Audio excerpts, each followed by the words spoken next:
Fuka mahuri. Kneel down where you are.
This is the time I've been called by heaven. They call you by the one that you have believed. That's revival. Revival.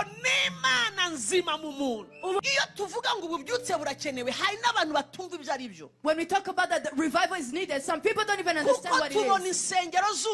Because we see churches are full. Just as synagogues are full. You are strict on the firstborn more than any other children that you have. Because they have to set the standard. They have to set the standard. The big tree is coming. The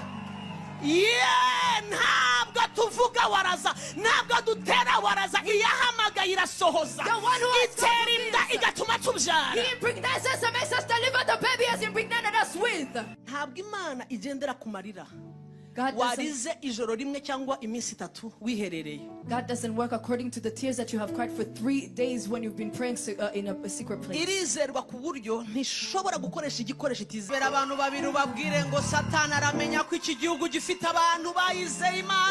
at two people and tell them the enemy is going to know that there are people who have believed in God. Tell them that you're among the people who need to bring the fire in such a time as this one. We give you all the glory, Lord. Our hearts are opened. We are ready.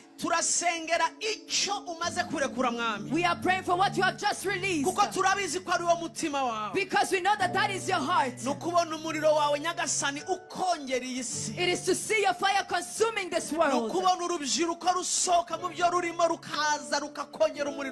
It is to see the youth getting out of what they're doing and coming in your fire.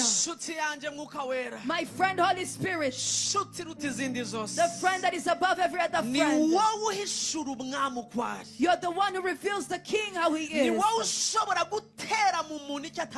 You're the one who can inject into a person what they didn't have. You're the one who can make a person conceive something they didn't think about. I pray that this week, oh Lord, let it not be just a conference because there has been many.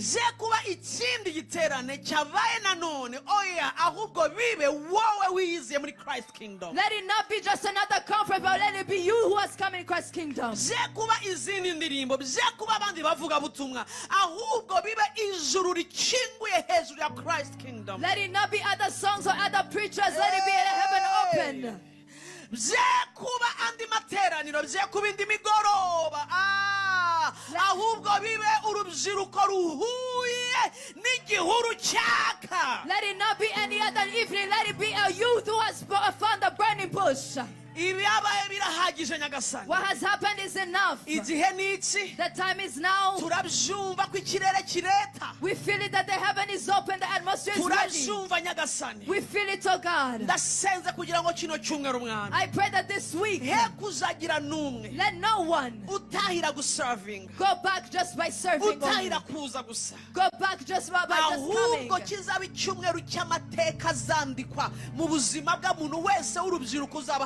But let it be a week of a historical week each person is going to write.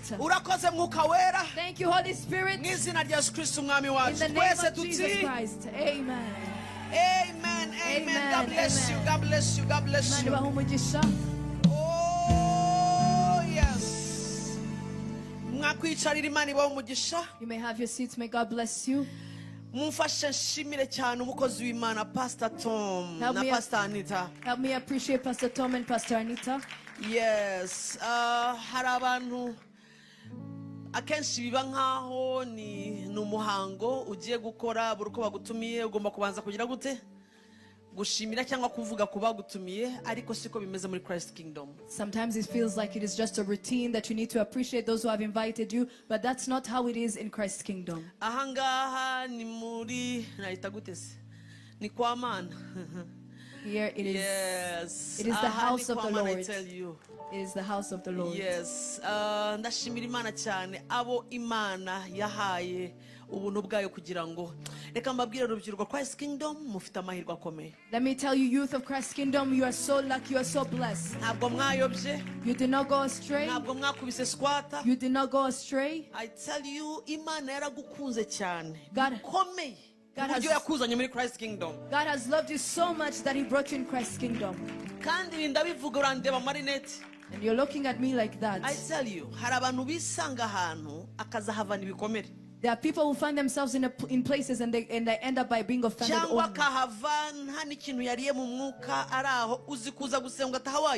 And they go without even being nurtured in the spirit. Think about coming to church and you go back yawning. That's not how it is in Christ's Kingdom.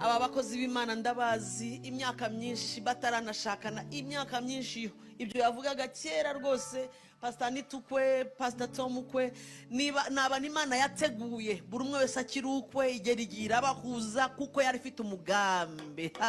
I know both of them before they even got married. Let us appreciate the Lord who sees things and matches them, connects them, and does His thing in His own time. Ntabwo yavuga ibi bintu Imana yamushyize mu mutima. Africa Youth gute harya revival times. In revival times, umbwire ngo hari ibintu bidashobora kupfa kuvuka mu muntu. Hari ibintu bidapfa kuvuka buri. Ni nko kuvuga ngo umuntu yabyaye inkoko. Nkuko bidashoboka. Ibi bintu ngo revival time ngo youth, mama, hari ibintu bidapfa kuza. There are some things that don't just come. Niwumva umuntu ari Imana ibiramukoresha ibintu nk'ibi n'ibinda yabanje kumutera. Ahantu mudahari. If you hear such kind of things, know that this is something that the Lord has made this person conceive a pregnancy in a place just like two people cannot conceive when in public. It is the same thing that God has done. When you see such thing as this, Africa Youth in Revival Times, this is not something that was just birthed just like that. As soon as I saw the theme, he sent it to me on text message. Before I answered him, I got out of my house. What time was it? I got out.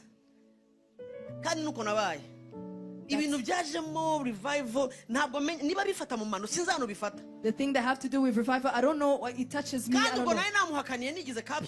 And I had actually and I told him mbanza ndasohoka mfata telefone lebene lozuba la nekepe telepele teloza lepa leto. When I saw the thing, I started speaking in tongues. Kuberiti uba wumvise impanga yawe Because you feel your twin.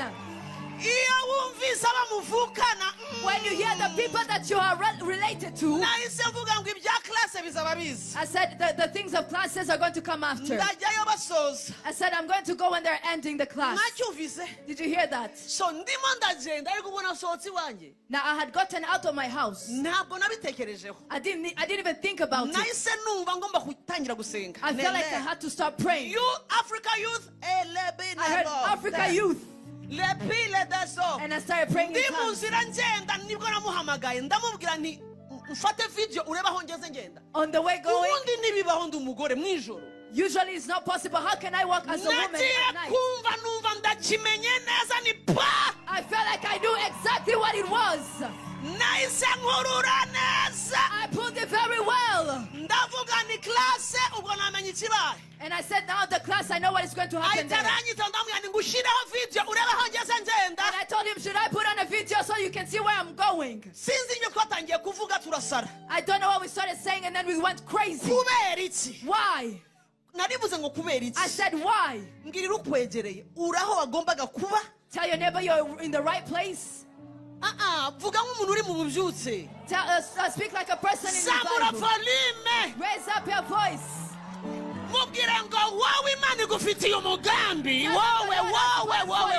You.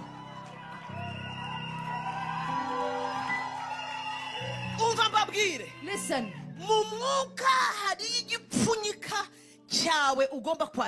In the spirit there is your package and you need to receive. I tell you, narasenze guhera saa 3 saa 4 kubitamo ndakata ndamanuka imbwa zikavuga nkavuga nini mugende nanjye nzikumuka urumva. I prayed. Fire. I prayed from 9 to 10. Ndakata ndamanuka turakomeza. We kept praying. Ndasararasara. He went crazy. I went crazy. Iyo uvuze youth, when you talk about youth,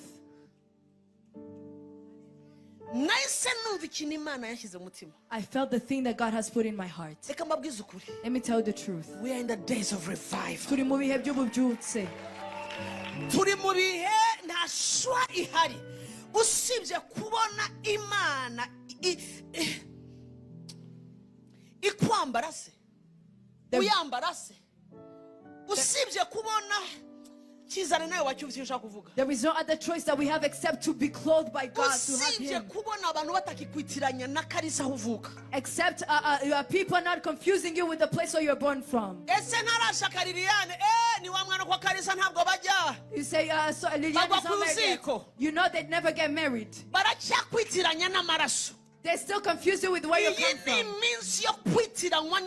This is the time I've been called by heaven. They call you by the one that you have believed. That's revival. Revival. Revival is the true God in a person. When they no longer see the things that he was saying that the ones that have put the upside down the cities. Slap your neighbor and tell them, is that how you beat people?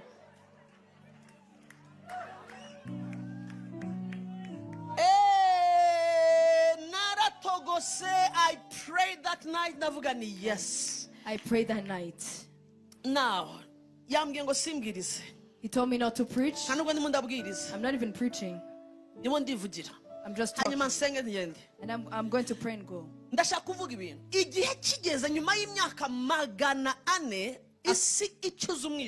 After 400 years when the world was in darkness,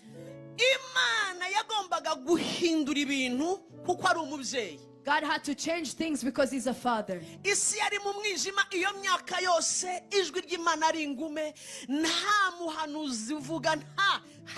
Silent years.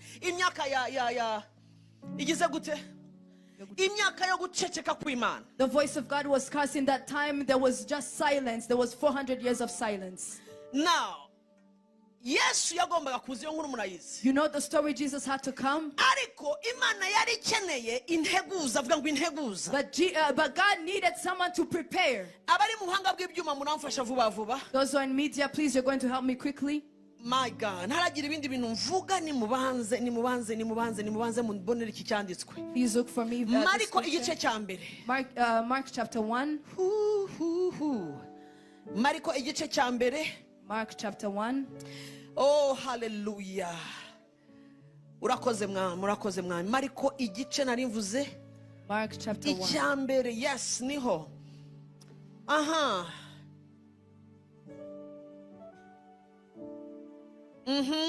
Reka mbere ku murongo wa kabiri. Nk'uko byanditswe n'umuhanuzi Yesaya ngo, nuko ndenda gutuma iki? Integuza yanjye mbere yawe. Izatunganya inzira yawe. Gatatu, ijwi ry'urangururira hehe? Mu butayu. Ati nimutunganye iki? Inzira y'Uwiteka, mugorore inzira ze. Kane twagiye, niko Yohana yagize ate?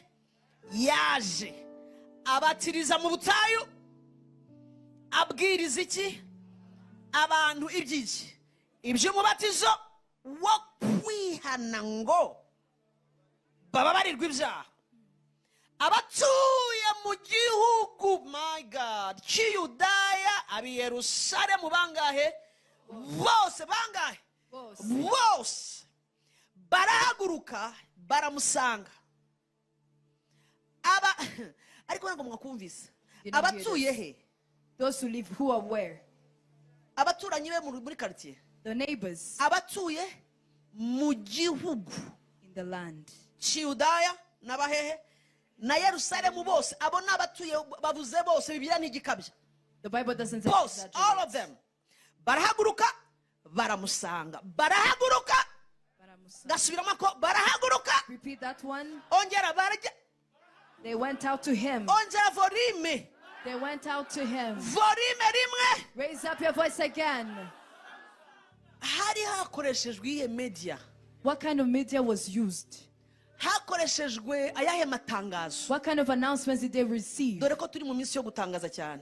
Because now we're in the time of announcing a lot. Ni iyihe social media platform? What kind of social media platform? Nabahe ba influencers What influencers bakoze kugira ngo igihugu namaya cy'Yudaya, Yerusalemu bose, buri muturaga akinge ave mu murima, undi ave kuragira, basanga umugabo aho yibereye atabahamagaye. for the land of Judea, for Jerusalem, to find one man where he did not even call them? Twakomeje. Twari ku murongo wa kangahe? Ndagaruka mu kanya. Barahaguruka baramusanga. Arabagira ate? Arababatiriza mu ruzi Yorodani. Bavuga ibyaha bakoze. My God, I have a dream. Fitinzozi, I tell you. I have a dream. Bande bavuga ibyaha. Who were confessing? Abantu bamaze imyaka irenga 400 nta muco nta na kimwe baturande. Baturirande subundi. People who have spent 400 years of silence, confessing to who? Akugashyireho umurongo twagiye. Draw a line there. Yohana yari yambaye iki? Umwambaro w'ubwoya bw'iki? Bw'ingamiya. Ubu abukenyeje umushumi, ibyo kurya bye byari inzige n'ubuki bw'ubuhura. Barizo kwegera ngo biteguye kurya inzige. Ask your neighbor, are you ready to eat locusts? Nibyo biryo by'abanyabubyutse. That is the food of the revivalists. Yabwirizaga avuga ati karindwi, yabwirizaga avuga ati undusha ubushobozi azaza hanyuma yanjye, ntibinkwiriye kunama ngo mpfundure udushumi tw'inkweto ze. Jewe ndababatirisha amazi, ariko we araje ababatirisha umwuka wera. Hallelujah. And he preached and saying, there comes one after me who is mightier than I. Please, can you please read from verse 3? Verse 3? Verse 3, it says, the voice of one crying in the wilderness, yes, prepare the way for the Lord, of the Lord, make his path straight. John came by baptizing in the wilderness and preaching a baptism of repentance for the remission of sins. Then all the land of Judea and those from Jerusalem went out to him, and were all baptized by him in the Jordan River, confessing their sins. Now John was clothed with camel's hair and with a leather belt around his waist, and he ate locusts and wild honey. And he preached, saying, there comes one after me who is mightier than I, whose sandal strap I am not worthy to stoop down and loose. Nubwo warekera aho ngaho, ako nashaka cyane, prepare the way of the Lord. Tegura inzira y'Uwiteka. Now, bambwiye ngo simbwirize, ntabwo ndi bubwirize. They told me not to preach. I'm not going to preach. Wapi? Nope. Tugiye gusenga mu kanya. We're going to pray in a little bit. Now, Imana yararebye nyuma y'iyo myaka 400 nababwiraga, umwijima ucuze ubanye neza. After those 400 years I was telling you, there was so much darkness. Reka mbibutse ko ahantu hacuze umwijima, ibikorwa by'ubumana bimo birakomeza. Narivuze ibikorwa byo guterana, amasinagogi yari yuzuye abantu, sibyo? Let me tell you that in this time of darkness, they were still gathering in the temples, in the synagogues. They were still doing the routines of the godly things. Amasinagogi barajyagamo, hari muri 2020 nagiye Israeli, tuzengurutse dusura amasinagogi, ndatangara bikomeye. Story urayisoma ugatangara, I tell you. You read the story and you get astonished. Barateranaga, they would gather, imizingo yagiraga gute? Yarabumburwaga, and the scrolls would be opened. Abanditsi barandikaga, the writers would write. Ibintu byarakorwaga. Things were being happening. Ese muribuka Yesu afite imyaka 12. Remember when Jesus was 12 years old? Ajya mu rusengero. Remember when he went to the temple? Muramwibuka bamubuza ababyeyi. You remember him? So bivuze ngo insengero zagiraga gute? Meaning that they were gathering. Activities za church zarakoraga. The activities of the church were happening. Ibiterane zarakorwaga. Conferences were being held. Arikumva. But spiritually, mu buryo bw'umwuka, yari silent years. It was silence. Yari imyaka iyo guceceka. There was no voice of God. There was nothing. My dear, reka nkubaze. Niba barimo baraterana, bateranijwe nande? If they are gathering, who is it that they're gathering for? Barimo baravuga nde? Who are they talking about? Uvuga yabihawe nande arimo aravuga? The one who is speaking, who gave them utterance? Abaririmba barimo bararimbishwa? Those who are singing, who's making them sing? Bararirimbira nde? Who are they singing to? Mu yandi magambo, niki kirimo kiraba? In other words, what is happening? Iyo tuvuga ngo ububyutse burakenewe, hari n'abantu batumva ibyo ari byo. When we talk about that the revival is needed, some people don't even understand what it is. Because we see churches are full, just as synagogues were full.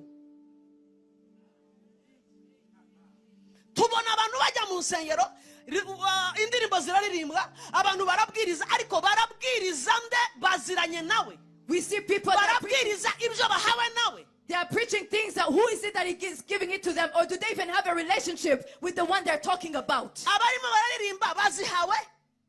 The ones who are singing, where are they getting those songs from?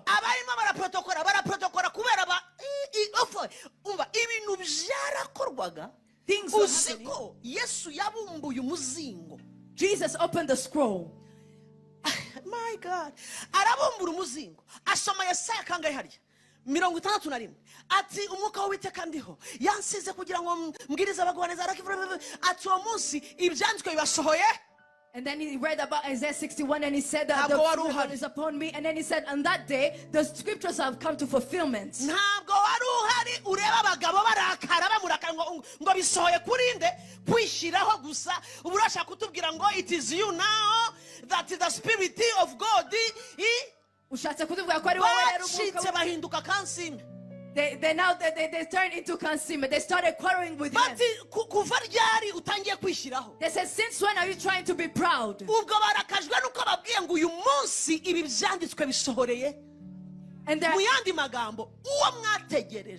in other words, he was trying to tell them, the one you have waited for. I am here. Ariko ububyutse impamvu bukenewe niki? Iyo nta bubyutse amaso y'umutima bari impumyi. The reason why amatwi na byose bari impumyi urahari ufite umuzingo ariko nibyo usoma ntabyo ubumva. When there is no revival, your eyes are blind, even your ears are deaf, because even what you're reading you don't understand it.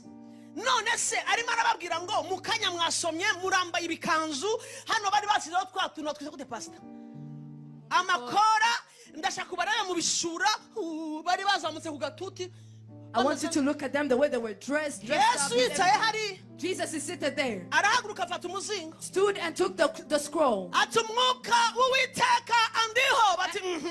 he said, the Spirit of the Lord is upon me. And then he started looking at him like this. He has anointed me to preach the gospel to the brokenhearted. Said, how many? What's his education level? What is it that he's wearing?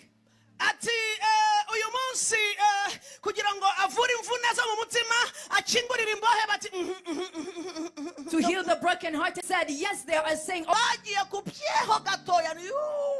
They congratulated them, and then God told them, like, let me just let them enjoy him for a little bit. But by the time he was growing up, God said he took him away.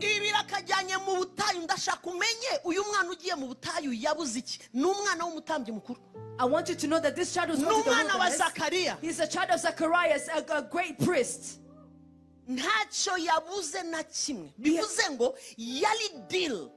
He's not lacking anything. It was the deal of God that he has done in a place so that he can find someone who can pay the price.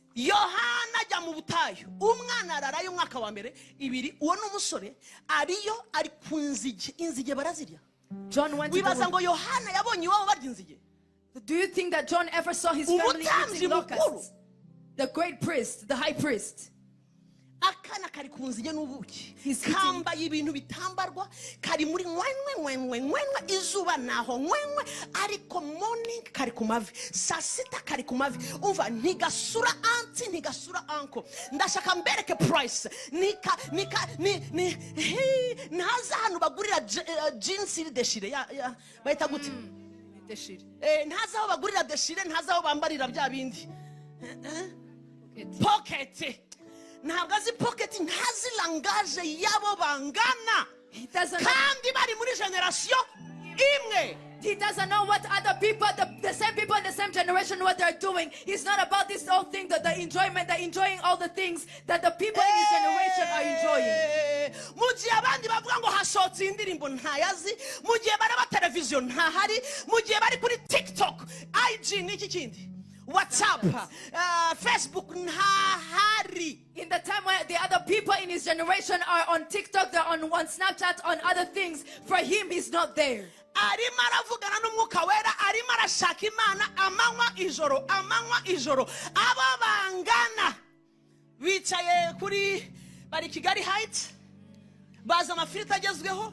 na baga ugenda bakaguha bakongeraho n'akakandi nagace promotion. He's speaking to the Holy Spirit in the morning and wherever there is a promotion, a burger for you, you know, but for John, he had no idea at all. My dear, I have teenagers, so I know. Teenagers, where there's a promotion, we know very well. Because that place is set on fire. And after it's set on fire, it gets into ashes. And then they go.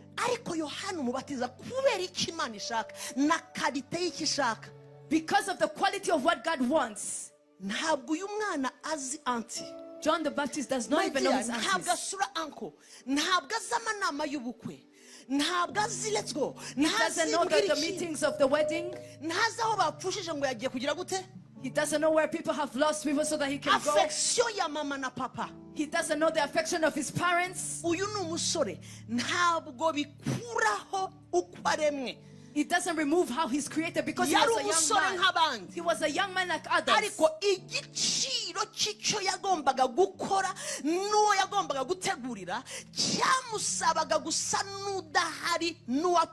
Completely. But the price of the one he was preparing for and the one who was about to come after him, it required him to die to self.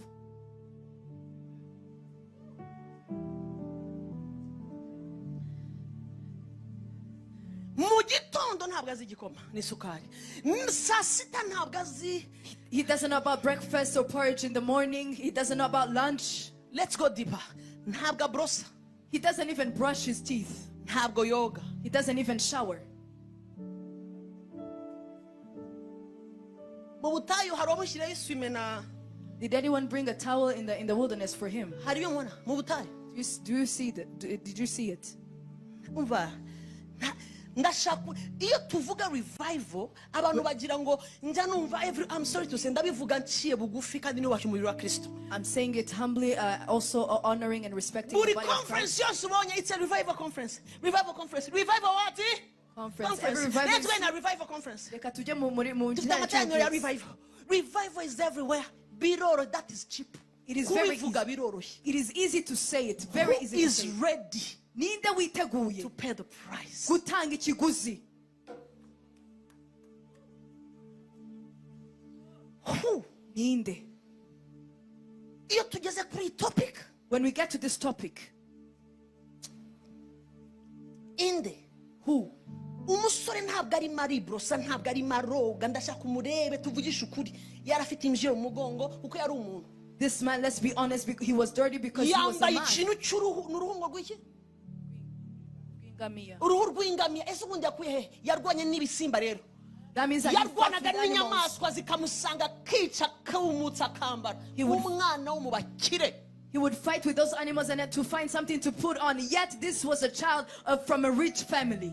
Ntabwo arwaye depression kandi ari lonely. Nta gahinda afite kandi ari wenyine mu butayu. Ntakiri ku isi. He's no longer on this earth. He doesn't have depression, yet he's lonely. He's by himself, but he doesn't have depression at all. Ibi bintu mukiza ngo inshuti zamvuyeho nta nuguze igiciro ahubwo ziragenda zose. The things that you say that I no longer have friends, you don't even know, because if you are going to pay the price, they're all going to go. Imjiro zikazifite aha amano ntigaruka koga afite yatashye mu rugo rimwe ndashaka kureba ko bamushyira no ariko wapi umutima wari tujyane. Where was the heart? Arimo arasengera iki umwaka wa mbere? He's praying for what? For the Arimo arahamagara iki? 2 years praying for what? Arimo arasengera iki? Uyu muntu udafite ubwoba mu butayu. Utari murumva izuba ryo. Who's not feeling the sun in the wilderness? Ryo mu butayu. Uyu muntu niki gituma Imana irimo iragukanira to that? Why is it that God is being strict on you to that level? Niki gituma Imana irimo iragusyonyora yoha irimo irasyonyora iki? Kutagiye muri relationships, kutanyoye akayoga nk'abandi, iracyasyonyora iki? Iracyashaka wishyura iki? What is it that God is pruning upon you? What is it that He's removing because you never went into relationships? What is it that God is doing? Why is it that He's pruning you in that way? Christ Kingdom. Youth. Let me tell you. I know very well what the Lord has put in the heart of this child. He cannot He cannot make someone pregnant something that they cannot produce or deliver. For you, you are the firstborns of Christ's kingdom. You can stare at me. It's okay. It's okay. Just stare at me. You are strict on the firstborn more than any other children that you have. Because they have to set the standard. They have to set the standard. Niyo mpamvu adafite amahoro mu mutima, niyo mpamvu yumva agomba gutegura iki giterane Youth Africa Youth Revival Power. Nuko hari ikintu Imana ishaka siwe mwebwe kubateramo kugira ngo abagiye gukurikiramo. Christ Kingdom is not ahangaha. Christ Kingdom is not just this four walls. Icyumba cy'amasengesho. This is a prayer room. Right now, John, you are in the wilderness. Christ Kingdom, this is not Christ Kingdom. This is not Christ Kingdom, this is a prayer room. You are prayer warriors that God has brought to intercede. And then you're going to pay the price so very well. Christ Kingdom barrage. Christ Kingdom, they're coming. Christ Kingdom go ni igiti. Christ Kingdom chinganza marumba is a big tree. Inyoni zose zo mu kirere zizaza se. Every single bird from the air is going to come and find their nest At there. least that I know. Ichachanda cheesy. None of muri giti kingaza marumbo. Now, for you, are you a tree? Are you that big tree? Muri abanyamasengesho Imana yazanye rubyiruko muri aha. Imana yarakwizeye. Youth who are here, God has trusted you. Yarakwizeye. He has Nuko trusted you. yizeye Yohana. Yarakwizeye ubu yakuzanye ngo ubanzirize abandi. Izo nyoni zigiye kuza kwarika. He has brought you so that you Uri can come inyoni before. yaje mbere. You are the bird who has come before all the other birds are going to come and make their nest into this tree. So waje gutegura kakazu k'inyoni bakita gute? Ichari. Igiki? Ichari. Waje gutegura icyari ugikore neza ugitegure neza. I tell you, listen to me. Inyoni ziraje we. You have come to prepare the nest because the birds are Inyoni coming. ziraje va mu mikino. The birds are coming. Inyoni The birds, ziraje. they are coming. Ziraje ntabwo Imana ishobora kugutera inda n'umugabo kwisa gutera inda ukamubyara. The guy cannot make you conceive, impregnate you. Even a man impregnates you and then you produce the baby, you deliver the baby. Aha kwisi Here on earth. narabyaye ejo bundi. I gave birth recently. Umugabo kwisi arizerwa arayigutera ukayibyara. Ntaswi yaranyije urunisi. A man impregnates you and then you give birth. Ubu Now, think yamuteye about inda God. izaba aforte izavamo. Do you think God impregnated him a pregnancy that's going to be miscarriage? Iki ni icyumweru cyo kuvugana n'imfura za Christ Kingdom. This is the week to speak to the firstborns of Ni Christ Kingdom. icyumweru cyo kubwira inyoni zabanjirije It is the week izindi. to talk to the birds that have come before all other birds, kugira ngo mumenye inda ihari uko imeze. so that you will know the kind of pregnancy that is there. Imyaka n'ingahe ishize muri Grace Room, How many years ago in Grace Room, Pastor Anita yaranyohereje video irangiza cyane. Pastor Anita sent me a video, it made me cry. Hari ryari 2020 what? 2021 22.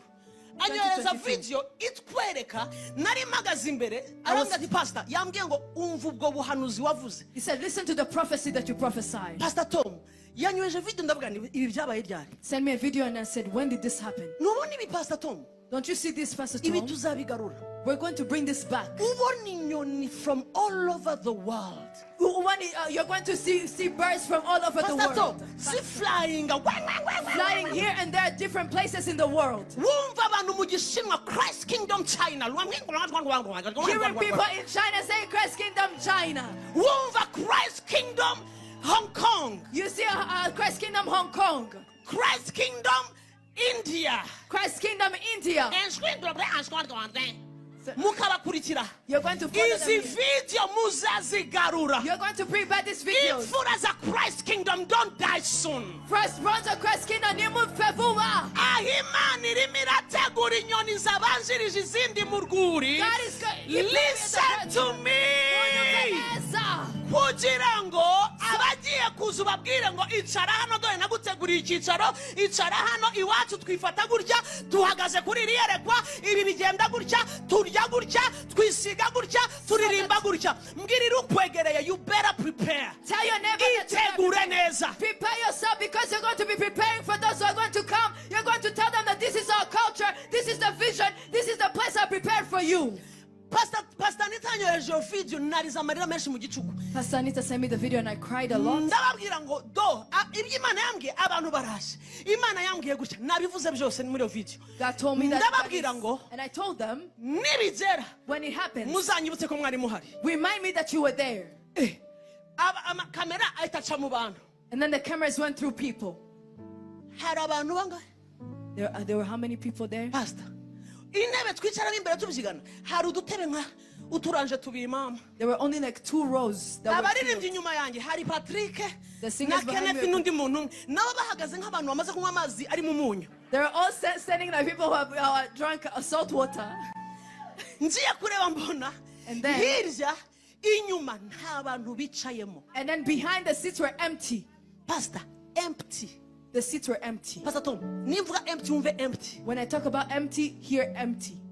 Hari igihe tuvuga ibintu abantu bakagira ngo tubo turi pikapika. There's a time we say things and people think we're encouraging ourselves. Pastor, yanyoheje video ndavuga ni ibintu byarabaye cyangwa nibyabaye. She sent me a video and I said, "This Batwereka happened." uruhande rwaho tuba twicaye abashumba. Inyuma hari abantu iranje nk'ebyiri. Behind there were only like 2 rows behind where the pastor's seat. Narebye inyuma hose ari empty ubwo hejuru muri etaje ho amatara arazimije. And up there, the lights were even off. They were not even turned on. Iyo ni Sunday service nikungumuye leta Imana yarampamagaye.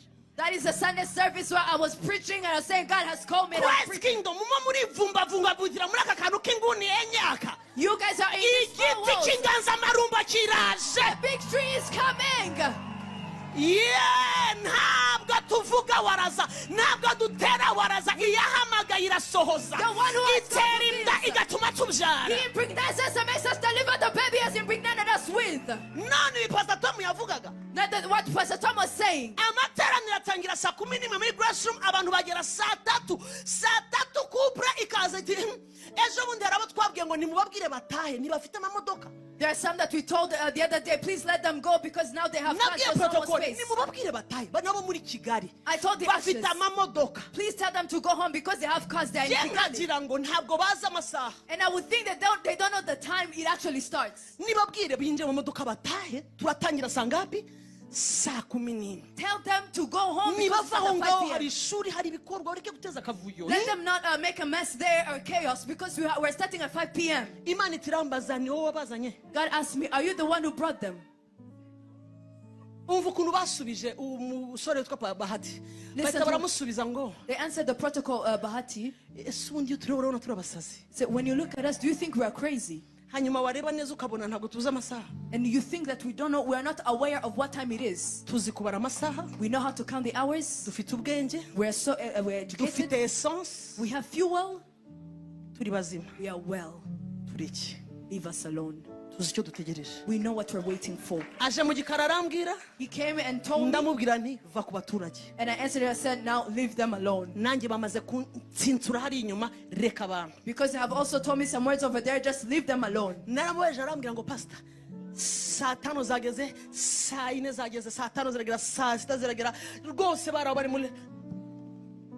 They came there from and they were praying from that time from 9 a.m.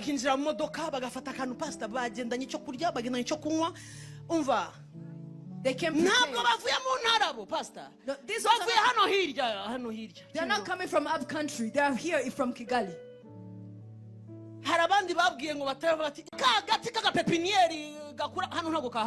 Even the small tree that grows, it can even grow from here. This is not even Sunday school.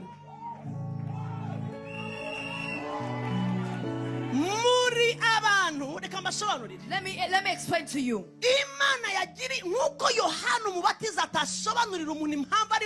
Just like John the Baptist cannot explain. Just like John the Baptist cannot explain why God chose him. Just for a purpose.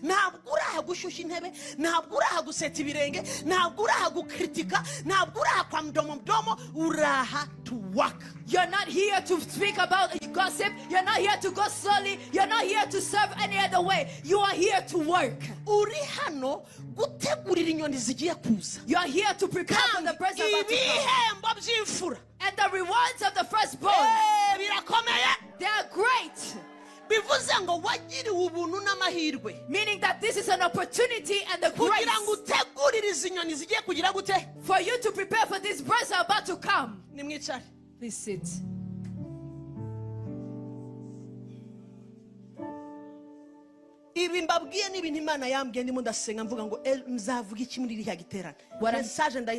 What I'm telling you is what the Lord has told me when I was praying, and I said, what am I going to say in the conference? Now I have given you the message.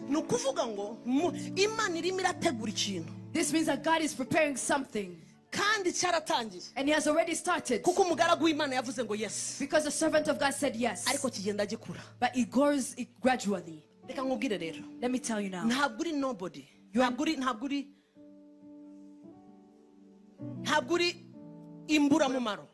are not you are useless. Even if you have excuses, let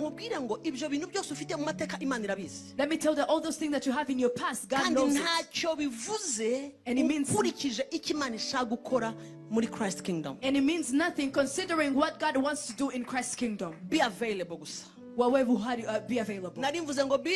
I said, be available. Yes, so byasabye Imana kubyara ikiremwa kigiye kwishyura igiciro kikishaka gukora. It required God to create a creature that is going to pay the price of what God wants to do. Kubera ko nzagaruka nzabereka ibintu nk'abingahe kuri Yohana Umubatiza Imana yambwiye ndavuga ni wow. Ndashaka urebe na Kristo atoranya abantu 12. I want you to look at Christ when he was choosing the 12 people. Igiciro bagombaga kwishyura cyuko bazasigara ku isi bakongeza iki?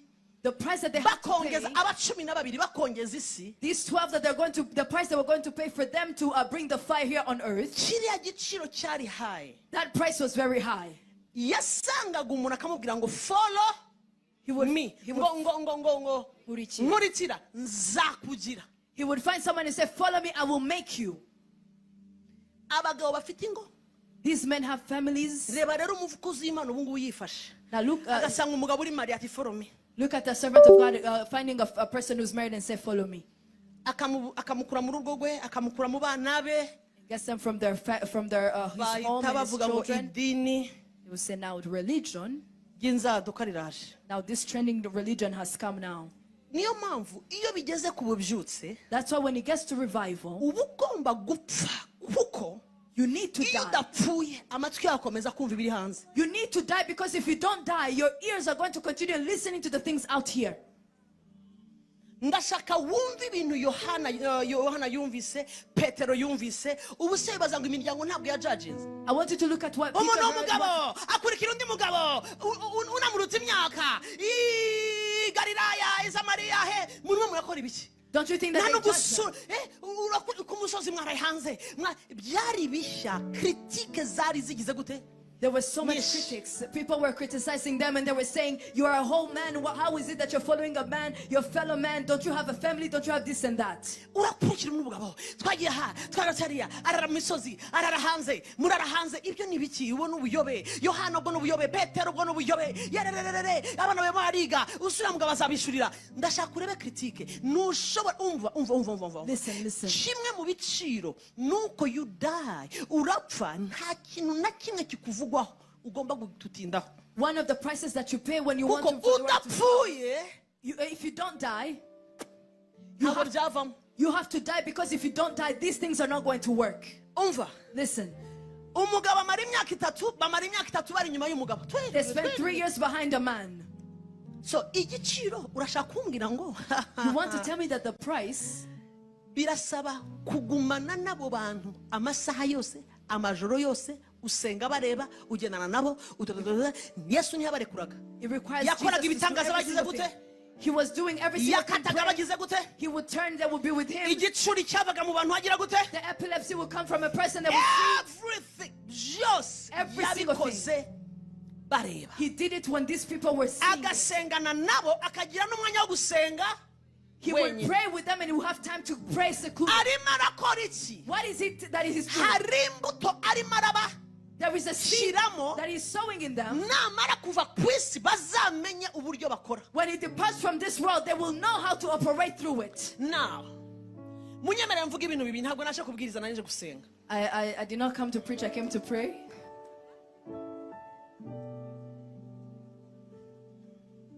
Mvuga kimwe. Should I say one thing? Icyambere niyo ni price. The first thing is the price, ikiguzi cyangwa igiciro. Yes, icyambere ni igiciro. The first thing is the price. Icyakabiri nzakigarukaho. Icyakabiri The ni second thing, igikoresho. it is The the vessel. vessel. Ntabwo Imana igendera kumarira. Warize ijoro rimwe cyangwa iminsi 3 wiherereye. God doesn't work according to the tears that you have cried for 3 days when you've been praying in a secret place. Irizerwa ku buryo ntishobora gukoresha igikoresho itizeye. He's so faithful to the point where he cannot use a vessel that he doesn't trust.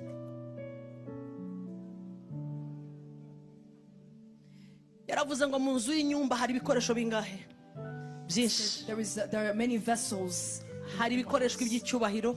There are honorable vessels. Hari n'ibikoreshwa by'isoni nke. And there are ones that are used hari ibikoropesho si ibikoresho they are mopping, hari ibirahuri babika bigasohoka rimwe na rimwe there's some glasses that they bring out once in a while. hari amasorori akora everyday nakora iyo haje There's some pots that work sometimes and others that work when they're honorable people or guests. mbariza ukwegere ngo urikiye gikoresho. Ask your neighbor, what kind of vessel are you?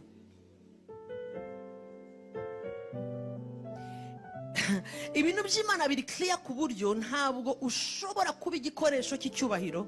The things of God are so clear to the point where you cannot be an honorable vessel hanyuma ngo bye kumenyekana. And then for that not to be known. Ntibishoboka. It is impossible. Buri gikoresho cyose cy'icyubahiro mu rugo rwawe n'umukozi warayaje amenya ko ari iki ari icyubahiro kuko uburyo kibikwa every single honorable vessel uburyo gifatwa the way it is taken care of, the way it is handled, n'igihe gikoreramo, even in the time when it is used, itandukanye n'ibindi bikoresho byose mu rugo. It is different from any other vessel that you have in your house. Amashuka n'ibiringiti by'icyubahiro, the bed sheets and the blankets that are honorable, umukozi arabimenya. The maid knows ko bitandukanye n'amashuka ya buri, that these ones are different from the bed sheets of every single day, the daily ones that you use on a daily basis. Kuko iby'icyubahiro bikora mu gihe runaka. Because what is honorable is used in a particular time. Babwire rubyiruko, let me tell you, youth, Imana ifite umutima wo kubona urubyiruko rugiye guhinduka igikoresho gikoreshwa iby'icyubahiro. God has a heart to see the youth that is going to turn into a vessel that is going to be an honorable vessel to use. Uyu Yohana twavugaga, this John that we're talking about, leave alone Yohana, cyangwa reka mvuge Yohana gato, twasomye akantu kavuga ngo abantu basohoka mu bihugu. We read something that said that people came out of Yerusalemu hose, in all Jerusalem. Baraza bamusanga he? They came and they found him where? Kugira ngo agire gute? So that he can do what? Umva. Listen. Baje bihana basaba umubatizo. They came confessing and were wanting to be baptized. Nta matangazo. They did not announce it. Nta mumbwira ikindi. Ya publicité dushyuhamo turategura ibiterane ariko I have a dream. Fit inzozi. Ariko uzi gukora amatangazo ukava hasi mugakora twa tundi twitwa gute nawe ujye udukora. But they are good comedians. Abana na comedians. Cyangwa undi akavuga ngo ndaza. Or another person sees the video and says they are going to come. Ukuntu social media ikora. Do you know how social media works? Buriya baratubona. They see us. Don't think they don't see us. They see us. They see all of it. Bakakurya scene. They just ariko babibonye ko there is something. They see, they ignore it, but they know that there is something. Hari ikintu kitarimo kiraconnecta. There is something that is not connecting. Kiri spiritual. That is spiritual. Kituma batavaho bari ngo baze. That makes them not depart from where they are and come.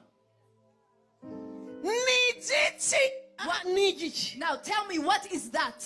Icyo rero kigomba gupfa. That needs to die. At least tubonye abantu muri Bible cyapfuye. At least we have seen people in the Bible where this thing died. Bakaza baturutse everywhere. And people came from everywhere. No invitation. With no invitation at all. Nta mikro nta dukorore nta mu Gifaransa mu Cyongereza mu Giswahili watu wengu ni kusikia kwa Lingala. Nzambe malam Nzambe bakamwumva bakamwa banzembera hariya. They continue to start hearing all the short videos in every single language, but they remain there because they have ignored it. Imana irashaka gukora ikintu. God wants to do something. Noneho nta short videos. Without short videos. Nta matangazo. With no announcements. Imana ikabasanga mu byumba. God is going to find them in rooms. Ikabasanga muri sitting room. He's going to find them in sitting rooms. Ikabasanga kuri dining table. He's going to find them on a dining table. Agashirikira imukanwa n'ikimanuka. He puts a potato into the mouth. Akajya kuryama ntibikunda. To sleep, he doesn't go and work out. Akabwira umugore ati sari mfata udati sinagufata ndi ku muriro. And tells us, sweetheart, please take me as I cannot because I'm on fire. Akajya mu modoka akananirwa gutwara. I cannot even drive. Yakwatse ajya mu mujyi agasanga yakatiye muri Christ Kingdom. When they go into the town, they said they are turned to go to Christ Kingdom. Ndimo ndavuga imbaraga zikura abantu Yerusalemu hose bagasanga Yohana. The people Jerusalem and find blood. bakaza bihana, They come confessing and repenting. bakaza barira. They come crying. Yohana ababwira ngo mwabana b'incira mwe, ninde wababuriye? Who is it that told you that? Christ Kingdom birashoboka ntibishoboka? Christ Kingdom is impossible, yes or no? Narimbajije birashoboka My question is impossible. mu gihe cyacu In our time, tutarapfa. before we die. Ndavuga indaki, abantu gucukura indaki aho gucukura jaride, I'm talking about ahantu people bazajya babyuka caves, n'abana bajya gusengera buri gitondo. where people are going to be fellowshipping every single morning. Ndavuga umuntu kurya bikanga akiyiriza ntabwo bimubwiye. I'm talking about a person who cannot be able to eat Pastor. and they fast. Pastor, nasomye ahantu I read a place. Charles Jiffany yagiye mu mujyi. Charles Jiffany went into a town. There was a great revivalist. Charles Jiffany, yes.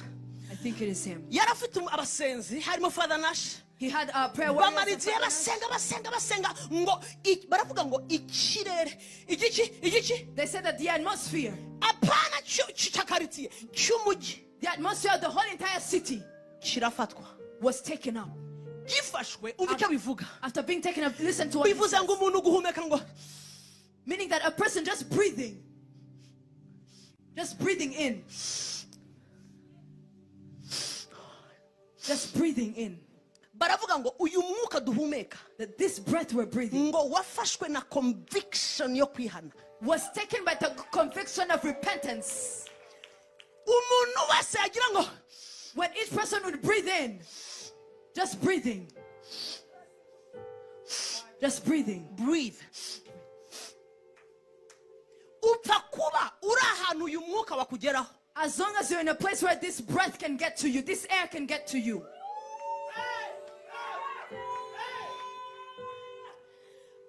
Umusaza ngo yari yapfukamye uwo musenzi amara ibyumweru bibiri ngo batangira kubona amazi arimo arasohoka munsi y'urugi. Pastor, This prayer warrior atajya kuri toilette, was there for 2 weeks. Said he could dufite not go to the agatabo ke bathroom. pastor, We have atajya kuri toilette, atabrosa, atanywa icyayi. Uwamucumbikiye arahamagara ati umuntu agiye gupfa. The one who had hosted them, they said, this person is about to die. He's been here for 2 Ngo weeks. arimo araniha gusa. He's only groaning. Agiye gupfa ati ntabwo ari uko apfa. He's about to die, and they told him that's Ngo not how he Imana dies. nimara gukora ikituzaniye mu mujyi iramukurayo. After God has done what he has brought us to do in the city, he's going to take them from here. Baravuga ngo bakinguraga umuryango barunguruka Father Nash bagasanga ari ku mavi aho yapfukamye umunsi wa mbere aza. Ntihagipfukamye iminsi itatu, ntarahava ijwi, ntaragwa, ntaramanura amaboko, amarira arimo aramanuka nk'amazi. Amarira yaramanutse ajya munsi y'urugi. The tears went down and then they were flowing down under the, because he had been there where he had knelt down for the first day, until the 2 weeks he was there. Zula pata ledeba. Spirit. Send your grace, oh God. Uhereza ubuntu bwawe, Mana. Baravuga ngo ikirere kirafatwa The atmosphere aho was umuntu taken. ari hose. Wherever the person was. None se ni hehe waba uri ntuhumeka uwo mwuka? Now where is it that you can be and you can't breathe that air? Where? Nasomye umugabo w'umumusulman wari uvuye ngo nk'uko yabavuye Rwamagana azi i Kigali. He was coming, for example, from Rwamagana, coming to Kigali. Yambaye ya ngofero araza He came. agera kuri station. He got to the gas station. Ngo station ya mbere yagezeho The first gas station he got to, asanga bose bamaze guhumeka wa mwuka. realized that everyone had breathed into that air. Uwawuhumekaga ngo yahitaga apfukama. Whoever would breathe would even kneel Ngo down. agahita anamenya And they would know very well. icyo agomba gukora kuko ntawe uri bumwatuze. What they- Agahita ngo mu mwuka bakumva icyo agomba gukora. In this- Agahita yiyatuza. Ndakwakiriye mwami wanjye uyu munsi ako kanya. In his spirit, they would know what to do. They would receive the Lord immediately. Listen, Umva. uwo mugabo araza ageze kuri station. That man came when he got to the gas station. Nibwo yaracinjira muri uwo mujyi. He had just entered into that city Aparika kuri station. and he parked at the gas station. Atangira kubareba ngo And he's testing them. arasohoka. He came out of the car and Asanga abantu bashyiramo n'iki harya. he found the people put the fuel. Arababwira mwamfashije He said, help me. mwamfashije Please help me. bati tubafashe umfashe iki To help you to do what? n'iki ndimo ndumva What is it that I'm smelling? bati urimo urumva iki He said, what are you smelling? ati yo wabagahe ku buryo utazi ibyabaye mu mujyi Where is it that you're living to the point where you couldn't know what is happening? wese All of us, twakiriye yesu we have received Jesus. ahita arababwira ati jyewe se ko ntamwizera mbigirene bati ntabwo biri bukunde And he said, if utaramwemera kuko si question yo kumukubwira It is ni not an- question y'ibyo urimo urahumeka it is not an issue of telling you about him, it is an issue of what you're breathing in. arababwira ngo ko twe tutabyizera iwacu twese ati si ikibazo cy'iwanyu hose And he said, it's not an issue of where you ntabwo came muri from. bukiranuke n'uyu mwuka urahumeka uvuye he There is no way you're going to run away from this air because you're going to have to breathe in this air. arababwira ngo nimunshyiremo esanse And he said, put in the fuel for me. agerageza gufunga pasita biranga He tried to close his nose, he couldn't.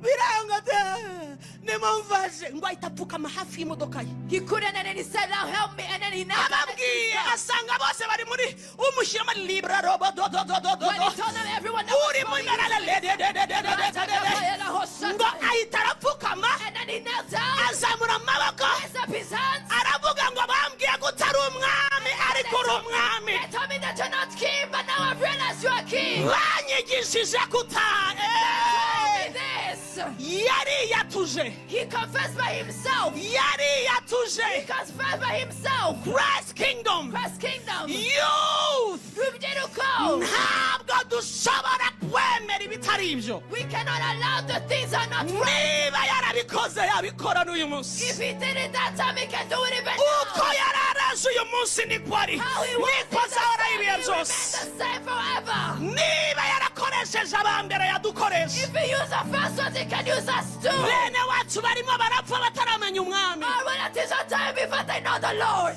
ibyo publicity twamamaze tugira gutya igihe n'iki The time is now.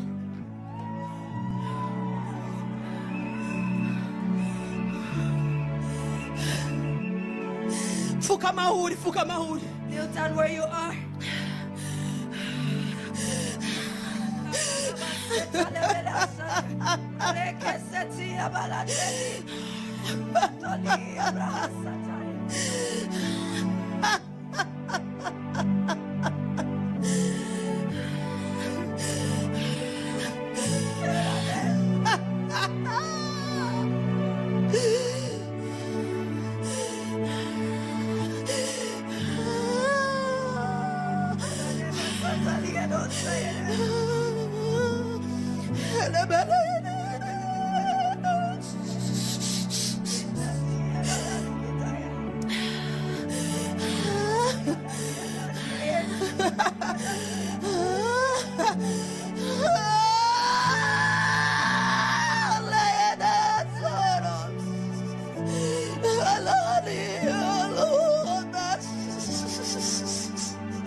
Revive us again, Lord.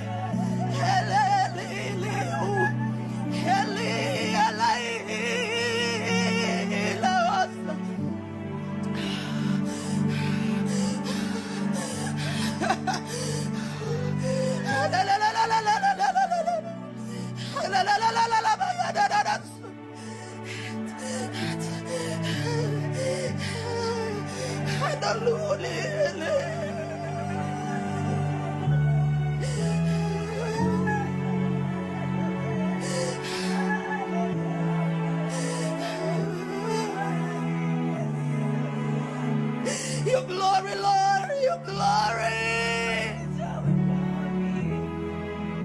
Open the heavens, oh God. Open the heavens, oh God. Revive us again, Jesus. Have mercy. Hallelujah.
Adiós.